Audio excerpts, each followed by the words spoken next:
Welcome to our channel commerce by Sakshi. आज हम accounts का चैप्टर स्टार्ट करेंगे। पहले हम देखेंगे कि जो हमारा सिलेबस है इसमें हमारे बहुत सारे चैप्टर हैं जो कि नहीं आते। हर चैप्टर हमारा इक्वल इम्पोर्टेंस नहीं है। हमारे क्लास 11th में हमारे कुछ जो हमारे चैप्टर्स हैं वो ज़्यादा वेटेज रखते हैं और कुछ चैप्टर जो हैं वो हमारे इम्पोर्टेंस नहीं रखते। हमारे सिलेबस में तो है पर वो इम्पोर्टेंस नहीं रखते, उनमें बोर्ड एग्ज़ाम में से क्वेश्चन नहीं आते। जब हम क्लासेस में थे उसमें हमारा जैसे कि 9th-10th में थे तब हमारे सारे जो सब्जेक्ट थे वो इक्वली इम्पोर्टेंस रखते थे। उसमें थोड़ा मोड़ा वेरिएशन होता था, ज़्यादा वेरिएशन नहीं होता था हमारे चैप्टर्स में। पर हमारे जो चैप्टर्स हैं उसमें हम 2-3 चैप्टर हमारे ऐसे हैं जो हम रिकमेंड करते हैं आपको कि आप इनको बिल्कुल छोड़ दीजिए, इनमें से क्वेश्चन नहीं फॉर्म होगा। और हम ये तो जानते ही हैं कि हमारा जो कॉमर्स जो सब्जेक्ट है इससे लोग भेदभाव करते हैं, ऑब्वियस सी बात है, इसको ज़्यादा इतना इम्पोर्टेंस नहीं देते। पर ऐसा कुछ भी नहीं है, जितना कि हमारा जो साइंस और आर्ट्स जो है वो इम्पोर्टेंस रखती है उतनी ही हमारी कॉमर्स भी इम्पोर्टेंस रखती है। पर जो हमारे जो इसमें मेन तो कॉमर्स वाले स्टूडेंट्स को ये एडवांटेज होती है कि जो हमारे कॉमर्स है उसमें हमारा 10th तक का हमें ये जो टीचर होता है वो ये नहीं देखता कि बच्चा जो 10th तक था वो कैसा पढ़ता था, क्या नहीं था। उसमें जो टीचर के सामने न्यू टीचर्स होते हैं हमारे 11th-12th में, क्लास 10th तक के जो टीचर्स होते हैं वो हमारे नहीं होते। और इसमें हमारा जो सिलेबस है वो इनिशियल स्टेज से स्टार्ट होता है। जैसे कि हमारा जो कॉमर्स है इसमें हमारा सब्जेक्ट जो इकोनॉमिक्स हुआ, अकाउंट्स हुआ, बिजनेस स्टडीज़ हुआ, ये बिल्कुल new fresh up start subject होते हैं। जैसे कि साइंस में क्या होता है हमारा कि जो सब्जेक्ट्स होते हैं ये हमारा उसी बेस से ही स्टार्टअप करते हैं। और सबसे मेन बात तो ये होती है कि हमारा जो स्टूडेंट होता है उससे कोई यूँ नहीं होता फियर कि हमारे जो टीचर है उसके सामने हमारी इमेज कैसी होगी। जो इमेज है वो हम न्यूली बिल्डअप कर सकते हैं उस इमेज को। हमारा उस इमेज से ना कोई इम्पोर्टेंस नहीं होती उस इमेज की, हमारे पीछे वाले की। इसमें टीचर्स भी हमें नहीं जानते और हमें हमारी इमेज न्यू क्रिएट करने का मौका भी मिल जाता है। और जैसे कि हमारे जो चैप्टर्स हैं मैं आपको बता ही देती हूँ कि जो हमारे चैप्टर्स हैं ये कौन कौन से जो चैप्टर हैं वो हमारे अकाउंट्स में इम्पोर्टेंस नहीं रखते। जैसे कि हमारा वाउचर का चैप्टर है ये भी हमारा इम्पोर्टेंस नहीं रखता। और जो हमारे कंप्यूटर के जो कंप्यूटर इन अकाउंटिंग हुआ, अकाउंटिंग एंड डाटाबेस मैनेजमेंट हुआ और accounting system using database management, ये जो चैप्टर हैं हमारे ये इतने खास इम्पोर्टेंस नहीं रखते। और आज हम हमारे अकाउंटिंग की जो टर्म्स है, बेसिक टर्म्स है, हम उनसे ही हमारे चैप्टर को स्टार्टअप करेंगे। सो लेट्स वॉच कौन कौन से हमारे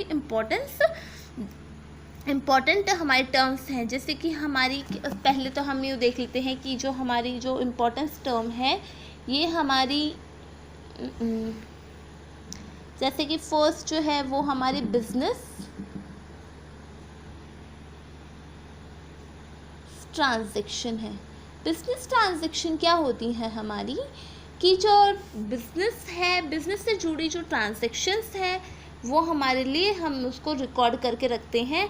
और जो ट्रांजैक्शन हमारे बिज़नेस के लिए इम्पोर्टेंस होती हैं उनको हम बिज़नेस ट्रांजैक्शन बोलते हैं। जिसमें कि हमारे आदान प्रदान में होता है दो लोगों के बीच में, कोई एक इंसान अपनी चीज़ को बेचता है तो दूसरी इंसान उस चीज़ को खरीदता है, इसी को हम बोलते हैं हमारे बिज़नेस ट्रांजैक्शन। इसमें हमारी क्या ज़रूरत होता है कि मनी हमारा जो है वो उसकी वैल्यू जो है वो हमारे बहुत ज़्यादा इंपॉर्टेंस होती है।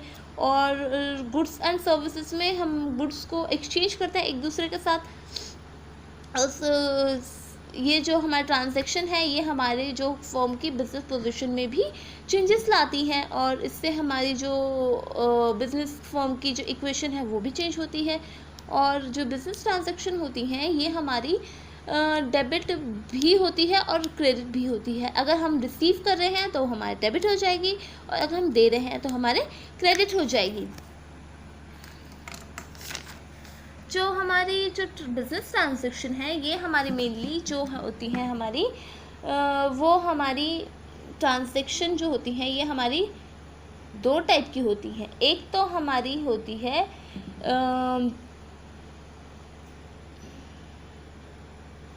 हम बोलते हैं mode of settlement of value. इसमें हमारी कौन सी आती है, एक होती है हमारी क्रेडिट ट्रांजैक्शन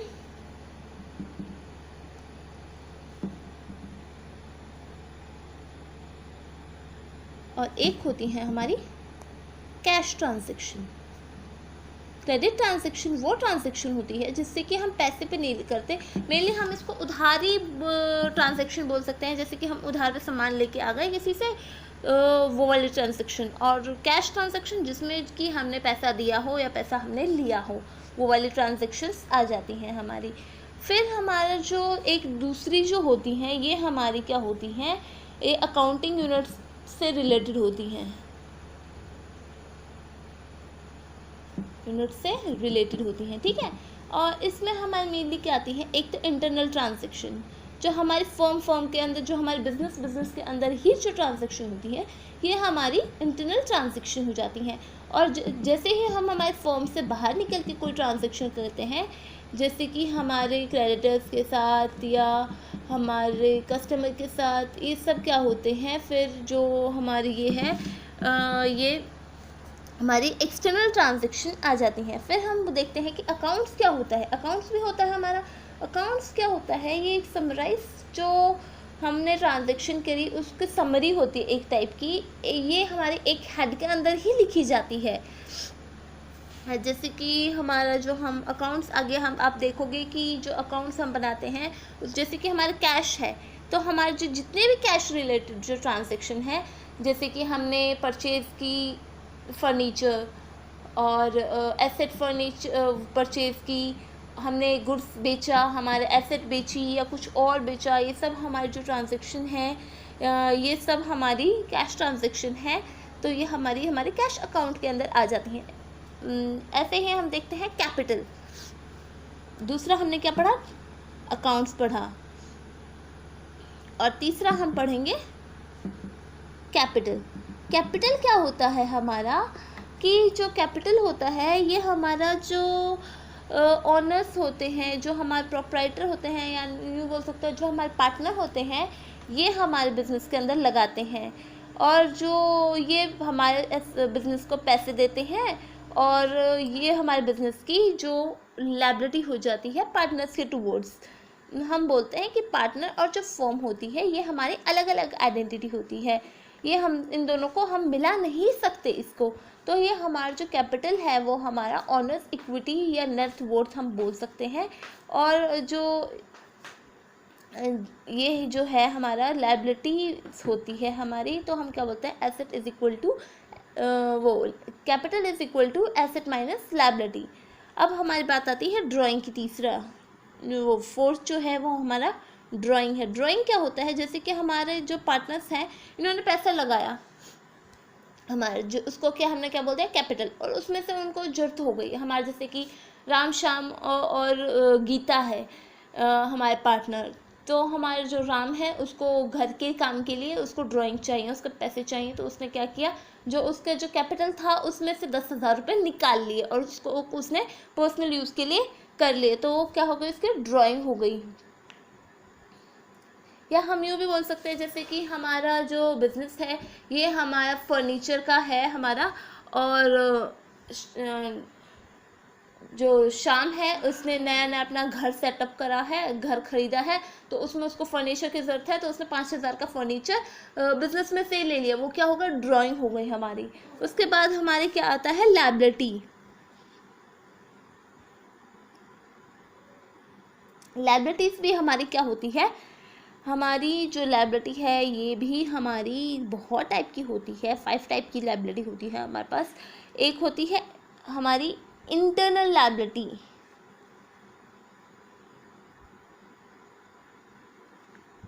लायबिलिटी, ये ऐसी लायबिलिटी होती है, अंदरूनी लायबिलिटी होती है जो हमारे बिजनेस को उसके खुद के पर्सन से रिगार्डिंग होती है, जैसे कि हमारा कैपिटल हो गया, ये हमारा इंटरनल ही हुआ ना, हमारे जो वो पार्टनर्स है या एम्प्लॉयज़ है उनसे ही रिलेटेड हमारा जो इंटरनल उनके प्रति हमारी जो लायबिलिटी है हमारे बिजनेस की, उन्हीं को हम इंक्लूड करते हैं। फिर हमारे आते हैं एक्सटर्नल लायबिलिटी। एक्सटर्नल लायबिलिटी हमारी जैसे बाहर वालों के साथ, क्रेडिटर्स के साथ हुआ, डेप्टर्स के साथ हुआ, वो क्रेडिटर्स के साथ हुआ हमारा, उसको हम बोलते हैं एक्सटर्नल लायबिलिटी। या बैंक से पैसे लिया, ओवरड्राफ्ट हो गया हमारा, बीपी हो गया, आउटस्टैंडिंग लायबिलिटी जो है हमारी वो हो गई। या हम यूँ बोल सकते हैं कि हम इसमें लायबिलिटी को मेनली हम ये देखते हैं, एक तो हमारी क्या होती है लॉन्ग टर्म लायबिलिटी, जो लंबे समय तक चलती है हमारी लायबिलिटी, मेनली हम इसको इसी नाम से देखते हैं। वो जो इंटरनल एक्सटर्नल है वो हमारे फॉर्मेलिटी बेस है। हम मेनली तो हम ये देखते हैं कि हमारी लॉन्ग टर्म लायबिलिटी हो, या हम यूँ बोल सकते हैं नॉन करंट लायबिलिटी जो होती है वो एक हमारी हो गई। इसमें क्या होता है कि जो लायबिलिटी होती है वो हमारी 1 साल से ज़्यादा के टाइम पीरियड के लिए होती है, जैसे कि हमारा लोन हुआ, डिबेंचर हुआ, उसमें हमारा इंक्लूड हो गया। फिर हमारा जो दूसरा है वो हमारा हम बोल सकते हैं current asset, current liability. Current liability हमारी क्या होती है कि जो हमने देखा कि पहले में क्या था, हमारा 1 साल से ज़्यादा की अगर लायबिलिटी है तो हमारे क्या हो गया नॉन करंट लायबिलिटी हो गया। इसमें हमारा ऐसे ही हमारा करंट लायबिलिटी में 1 साल से कम है, विद इन 1 ईयर है, तो वो हमारा करंट लायबिलिटी आ गई। जैसे कि हमारे क्रेडिटर हो गए, बीपी हो गया, शॉर्ट टर्म लोन हो गया, ये इसके अंदर आ जाते हैं। फिर हमारे आती है तीसरी कॉन्टीजेंट लायबिलिटी।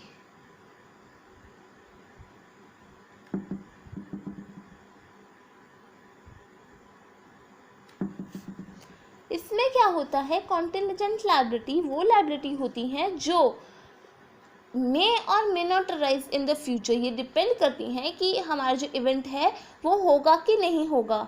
जैसे कि हमारा जो बीपी है वो हर बार डिस्काउंट नहीं होता, अगर वो होता है तो वो हमारी लायबिलिटी हो जाती है। अगर if it is dishonoured on the due date, अगर डिसऑनर हो जाता है, जैसे कि हमने BR जो है वो डिस्काउंट करवा लिया और वो डिसऑनर हो जाता है, तो वो हमारी क्या है कॉन्टीजेंट लायबिलिटी। वो हो भी सकता है और नहीं भी हो सकता, अगर वो सिचुएशन आती है वो तभी हैपन होगा, नहीं तो अगर सिचुएशन नहीं आती वो नहीं होगा। ऐसे ही हमारा जो एसेट है, 6 पॉइंट हमारा क्या आता है, एसेट आता है। एसेट भी हमारे कितना डिफाइन वो हम फर्दर डिवाइड कर देते हैं कि जो हमारी एक तो हम बोलते हैं टेंजिबल एसेट। जो टेंजिबल एसेट होते हैं ये हमारे ऐसे एसेट होते हैं जिनको कि हम देख भी सकते हैं और हम छू भी सकते हैं। जैसे कि हमारी लैंड हुई, बिल्डिंग हुई, मशीनरी हुई, कंप्यूटर हुआ, फर्नीचर हुआ, गुड हुआ। और फिर हमारा आता है इंटेंजिबल एसेट। ये जो हमारा इंटेंजिबल एसेट है इसको हम ना तो हम देख सकते हैं और ना ही हम छू सकते हैं। ये एक टाइप की ऐसी एसेट होती है जो कि हम देख और छू तो नहीं सकते पर वो रियलिटी में होती है। जैसे कि हमारी पेटेंट हुई, गुडविल हुई और ट्रेडमार्क हुआ।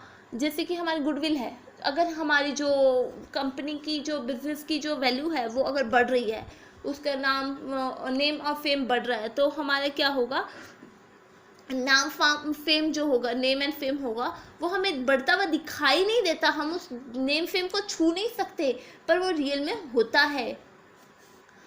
तो उसके बाद में आता है हमारा फिक्स्ड एसेट। फिक्स्ड एसेट हमारे ऐसे एसेट होते हैं जो कि हमें ऐसे एसेट होते हैं जो कि हम एक्वायर करते हैं। जैसे कि हमारी लैंड हुई, बिल्डिंग हुई, मशीनरी हुई, कंप्यूटर हुआ, फर्नीचर हुआ, इन सब को हम हमारे बिजनेस बैलेंस शीट में हम दिखाते ही दिखाते हैं। और फिर हमारा आ जाता है करंट एसेट। करंट एसेट हमारा ऐसे एसेट जैसे कि हमने पहले ही पढ़ा था, जो कि हमारे ऐसे एसेट जो कि हमारे 1 साल के लिए ही हमारे पास रहेंगे, उसके बाद हम उसको बेच देते हैं या वो हम उसके साथ कुछ और कर देते हैं। फिर हमारे आते हैं लिक्विड एसेट। फिफ्थ हमारे क्या बोलते हैं हम, लिक्विड एसेट। लिक्विड एसेट जैसे कि हमारा कैश हुआ, जिसको कि हम इजीली हम 1 साल के अंदर अंदर हम हमारे कैश में कन्वर्ट कर सके। जैसे कि हमारा कैश हो गया, बिल रिसीवेबल हो गया, डेप्टर्स हो गया। और उसके बाद में आता है हमारा fictitious asset. Fictitious asset, fictitious asset ऐसा एसेट होता है जो कि हमारा ना ही टेंजिबल होता है ना ही इनटेंजिबल होता है, पर जो ये हम क्या करते हैं, इसको रिप्रेजेंट करते हैं लॉस और एक्सपेंसेस के राइट ऑफ करने के लिए हम इस एसेट को यूज़ करते हैं। जैसे कि debit balance of P&L account हो गया, डेफर्ड रेवेन्यू एक्सपेंडिचर हो गया, इन सब के लिए हम इसको यूज़ करते हैं। उसके बाद में हमारी जो है वो हमारी, थैंक यू, दैट्स ऑल।